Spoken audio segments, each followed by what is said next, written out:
I'm Johnny Roque. Here's some news. We have clouds today, so this lighting is going to be changing a lot. Today marks Indigenous Peoples Day. Biden signed it in, but he didn't sign out Columbus Day, making it the first time the abuser and the abused have a holiday to share. Biden inaugurating Indigenous Peoples Day but not taking away Columbus Day is the exact agenda that every liberal Democrat wanted in 1972. A woman in Florida is suing her bank over the grandparent scam, where her bank allowed her to send over $700,000 to someone she thought was her granddaughter that needed it because she was in a car accident. Turns out she doesn't ever talk to her granddaughter. Florida law requires banks to report suspected abuse to a hotline that apparently never gets answered because grandparents keep calling it, because that's what you do when grandparents call you.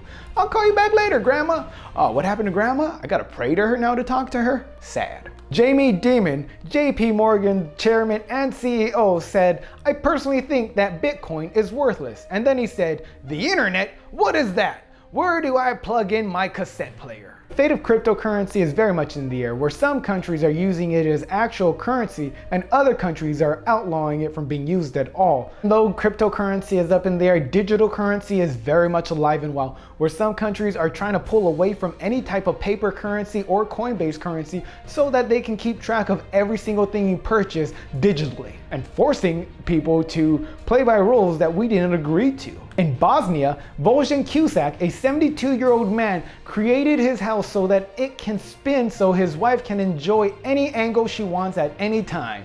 Vojislav said that he had to remodel the house several times because his wife wanted a different view every few years. And even though this is sweet, it's sad that he has never heard of divorce. That would have solved this entire problem.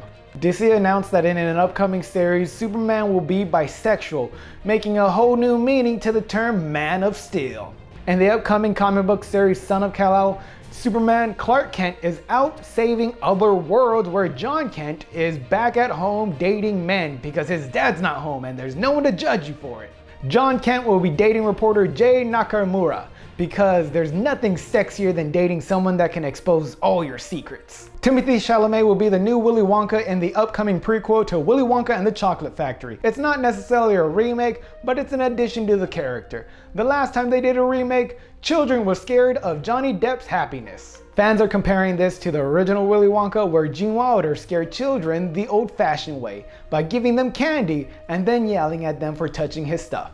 This is a prequel to Willy Wonka and the Chocolate Factory, where it's going to show Willy Wonka collecting recipes for his famous chocolate, but it's not going to show you Willy Wonka destroying a little town so that he can have a giant chocolate factory with zero taxes and slave labor. Nobody questioned why Willy Wonka had a giant factory in a town that was suffering poverty of no extent. There was a family sharing one room that had a bed full of people, and nobody thought, wow, Willy Wonka might be scamming the government from actually paying his taxes. Everybody was just like, whoa, he's giving away chocolate. Let's high five Willy Wonka. Dave Chappelle is getting a lot of backlash from the trans community and supporters of the trans community for his special, The Closer, that is on Netflix. Which is odd, because if there's anything on Netflix I don't like, I just change it or go to Hulu. People say this is a terrible special, but those people obviously haven't seen any of the specials on Dry Bar. This is affecting Netflix directly because showrunner of Dear White People, Jacqueline Moore, has stepped down because she was offended by what Dave Chappelle said.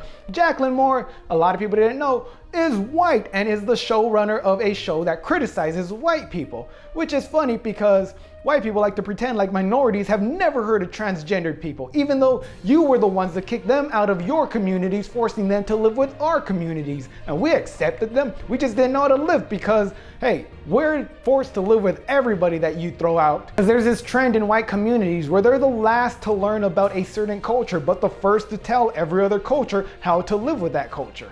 Thanks for watching. Here's some news. If you like me, remember to like, subscribe, share. If you really like me, you can Venmo me money, or you can do both. That'd be awesome. Hell yeah. Thanks for watching.